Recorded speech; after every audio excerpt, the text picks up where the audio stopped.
இனிமே கண்ணை மூடிட்டு கடலை எண்ணெய் வாங்கலாம். ஏன்னா மந்த்ரா கடலை எண்ணெய் இதயத்தின் தயாரிப்பு. 2013 இதே ஜாஃபர் சாதிக் கைது செய்யப்பட்டிருக்கார். 2013 இதே சிந்தட்டிக் ட்ரக் கடத்திக்கிட்டு போய் 4 பேர் காவல்துறையால் கைது செய்யப்பட்டிருக்கின்றார்கள். 2013 நிறைய பேருக்கு தெரியாதுங்க. காவல்துறை ஒரு நண்பர் சொன்னார், எஃப்ஐஆர்ல அனுப்பிச்சு வச்சார், சென்னையில தான் பிடிச்சாங்க. இன்னைக்கு 2024 11 ஆண்டுகள்ல ஒரு இன்டர்நேஷனல் ட்ரக் கிரிமினலா உருவாயிருக்கிறார். அன்னைக்கு பிடிப்பட்டது வெறும் 20 கிலோ இதே ட்ரக், இதே சிந்தட்டிக் ட்ரக். இன்னைக்கு 11 ஆண்டுகள் கழித்து 3500 கிலோ 2000 கோடி நம்ம பேசிட்டு இருக்கோம்னா கன்சைன்மெண்ட் இன்டர்நேஷனல் கனெக்ஷன் பேசுறோம். காவல்துறை கண்காணிக்கணும். ஒருக்கா ட்ரக் அஃபெண்டரா இருக்காங்க, அவர் மேல எஃப்ஐஆர் பதிவாயிருக்கு, பெயில்ல வந்திருக்கிறாங்க அப்படின்னா எப்படி இந்த அளவுக்கு ஜாஃபர் சாதிக்னால சுத்த முடியுதுங்கன்னா? இந்த அளவுக்கு ஒரு டிஜிபி போய் ஒரு அவார்டு வாங்குறாரு, சினிமா துறையில் ஒரு கம்பெனி நடத்துறாரு, மிகப்பெரிய மனிதர்கள் நண்பர்களா இருக்கிறாங்க, திமுகவுடைய முதல் குடும்பத்திற்கு நட்பா இருக்கிறாங்க. அப்ப உங்களுக்கும் எனக்கும் என்ன தெரியும்? ஓ, இது ஒரு நல்ல ஒரு ஆட் இருக்கு, டிஜிபி அவார்டு வாங்குறாரு, நம்ம பழக ஆரம்பிப்போம். அதனால் ஜாஃபர் சாதிக் ஏதோ நீங்க இன்னைக்கு நினைக்கிற மாதிரி வந்திருக்கக்கூடிய ஒரு புதிய மனிதர் கிடையாது. 2013 காவல்துறை இது மறுக்கட்டும், நான் எஃப்ஐஆரை கொடுக்கிறேன். 2013 ஜாஃபர் சாதிக் கைது செய்யப்பட்டிருக்கின்றார் சென்னையில்.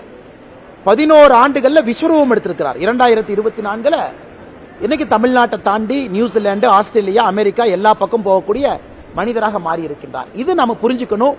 இது சிஸ்டமிக் ப்ராப்ளம். கோயம்புத்தூர்ல சூசைட் பிளாஸ்ட் பண்றானா தமிழ்நாடு அரசினுடைய வாண்டட் லிஸ்ட் இருக்கிறான், காவல்துறை வாண்டட் லிஸ்ட்ல கண்காணிக்கல. ஒரு சாதாரண மனிதன் சூசைட் பாம்பரா மாறுறான். 20 கிலோ சிந்தட்டிக் ட்ரக் பயன்படுத்தக்கூடிய ஜாஃபர் சாதிக் 11 ஆண்டுகள்ல 3500 கிலோ ஹேண்டில் பண்றான். அப்ப தவறு எங்க இருக்குன்னா காவல்துறை கண்காணிக்கணும். காவல்துறையினுடைய முதன்மை வேலை அது சரி பண்ணணும். முதலமைச்சர் ரிவ்யூ மீட்டிங் எடுக்கணும். அவர் தான் உள்துறை அமைச்சர், பொறுப்பு அவர்கிட்ட தான் வரும். இவர்கள் ஏதோ புதிதாக உருவாகலீங்கன்னா, எல்லாம் பழைய மனிதர்கள் தான். புதுசால கிரிமினல்ஸ் ஆர் நாட் பார்ன், இருக்கிறவன் தான். இது முதல் பகுதி. இரண்டாவதுங்கன்னா இந்த ஆபரேஷன், இதனுடைய ஸ்கேல், டெசிகேட்டட் கோகனட், அதாவது துருவிய கோகனட்டுக்குள்ள சேர்த்தி அதை ஃபுட் பவுடரா பண்ணி அதை அமெரிக்காவில் இருக்கக்கூடிய FDA அவங்க வான் பண்ணி அதை வாட்ச் பண்ணி டெல்லி போலீஸ் ஸ்பெஷல் செல்லும் நார்கோட்டிக்ஸ் கண்ட்ரோல் பியூரோ எல்லாம் சேர்ந்து பிடிச்சிருக்காங்க. அப்ப எந்த அளவுக்கு இந்த ஸ்கேலை யோசிச்சு பாருங்க. மூன்றாவது, சமீபத்தில் போர்பந்தர் பக்கத்தில் பிடிபட்ட இன்டர்நேஷனல் படகு 4 பாகிஸ்தானியர்கள், அது ஈரான்ல இருந்து சப்பர் போர்ட்ல இருந்து வருது. எதுக்கு வருதுன்னா, ஆழ்கடல்ல 60 கிலோமீட்டர் போர்பந்தருக்கு முன்னாடி தமிழ்நாட்டிலிருந்து வரக்கூடிய ஒரு படகு அந்த சரக்கு எடுத்துட்டு வரணும், அப்ப பிடிபடுது.